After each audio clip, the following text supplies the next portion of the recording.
మన దేశంలో ఎన్నికలు అనగానే ఒక పండగలా ఫీల్ అవుతారు ఓటర్లు. మరి ఎన్నికల కోడ్ అంటే ఏమిటో కూడా చాలామందికి తెలియదు. కానీ ఎన్నికలు రాగానే హడావుడి చేస్తారు.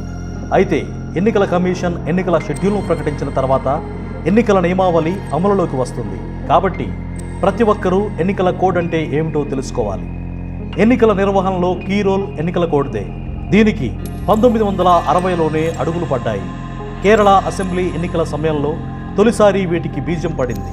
ఎన్నికల సమయంలో పార్టీలు, అభ్యర్థులు అనుసరించాల్సిన విధి విధానాలకు సంబంధించి భాగస్వామ్య పక్షాల ఏకాభిప్రాయంతో రూపొందించిన నిబంధనల స్వరూపమే మోడల్ కోడ్ ఆఫ్ కండక్ట్. సక్రమంగా శాంతియుత వాతావరణంలో ఎన్నికల ప్రచారం, పోలింగ్, కౌంటింగ్ జరపడమే దీని ముఖ్య ఉద్దేశం. అధికార పార్టీ, ప్రభుత్వ యంత్రాంగం, ఆర్థిక వనరుల దుర్వినియోగాన్ని అరికట్టడం కూడా దీని లక్ష్యం. ఎన్నికల సంఘం షెడ్యూల్ ప్రకటించడం మొదలు ఎన్నికల ప్రక్రియ ముగిసే వరకు ప్రవర్తన నియమావళి నిబంధనలు అమలులో ఉంటాయి. కానీ వీటికి ఎలాంటి చట్టబద్ధత లేదు. అయినప్పటికీ దీనికి ఉన్న ప్రాముఖ్యాన్ని సుప్రీంకోర్టు పలు సందర్భాల్లో సమర్థించింది. కోడ్ ఉల్లంఘిస్తే దర్యాప్తు జరిపి శిక్ష విధించడానికి ఎన్నికల సంఘానికి పూర్తి అధికారం ఉందని స్పష్టం చేసింది.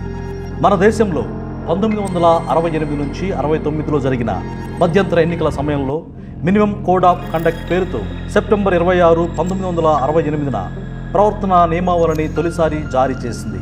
ఎన్నికల సమయంలో రాజకీయ పార్టీల పాత్ర, బాధ్యతలు, ఎన్నికల ప్రచార సమయంలో కనీస ప్రవర్తన నియమావళి పాటించాలని రాజకీయ పార్టీలకు విజ్ఞప్తి అనే పేరుతో దీన్ని తీసుకువచ్చారు.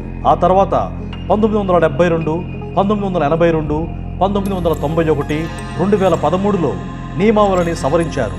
అధికారంలో ఉన్న పార్టీల తీరుపై పర్యవేక్షణ అంశాన్ని 1979లో చేర్చారు. ఎన్నికల ప్రవర్తన నియమావళి ప్రస్తుత రూపం సంతరించుకోవడానికి 60 ఏళ్లు పట్టింది. 1960లో కేరళ అసెంబ్లీ ఎన్నికల సమయంలో తొలిసారి దీన్ని అమలు చేశారు. ఎన్నికల కోడ్ అందరికీ వర్తిస్తుంది.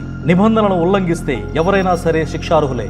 ఈసీ ప్రకారం కేంద్రంలో, రాష్ట్రంలో అధికారంలో ఉన్న ప్రభుత్వాలు ప్రచారానికి తమ అధికారాలను ఉపయోగించుకోకూడదని ఎన్నికల నియమావళి స్పష్టంగా చెబుతుంది. మంత్రులు, ఇతర ప్రభుత్వ అధికారులు ఏ రూపంలోనూ ఆర్థిక నిధులు ప్రకటించలేరు. అధికారంలో ఉన్న పార్టీకి అనుకూలంగా ఓటర్ను ప్రభావితం చేసే ఏ ప్రాజెక్టు, పథకాన్ని కూడా ప్రభుత్వం ప్రకటించకూడదు. మంత్రులు కూడా ప్రచారం కోసం అధికారిక యంత్రాంగాన్ని ఉపయోగించుకోకూడదు. బ్యాంకుల్లో లావాదేవీలు, నగదు రవాణాపై కూడా తీవ్ర ఆంక్షలుంటాయి. 50,000 రూపాయల నగదును మించి తీసుకెళ్తే ఆధారాలు చూపించాల్సిందే, లేదంటే కటకటాలు లెక్క పెడతారు. బ్యాంకుల్లో డిపాజిట్లు, విత్డ్రాలు కూడా ఈసీ కనుసన్నల్లో నడుస్తాయి. సో ఎన్నికల కోడ్ ఉల్లంఘిస్తే వీపు విమానమే. Please subscribe .news.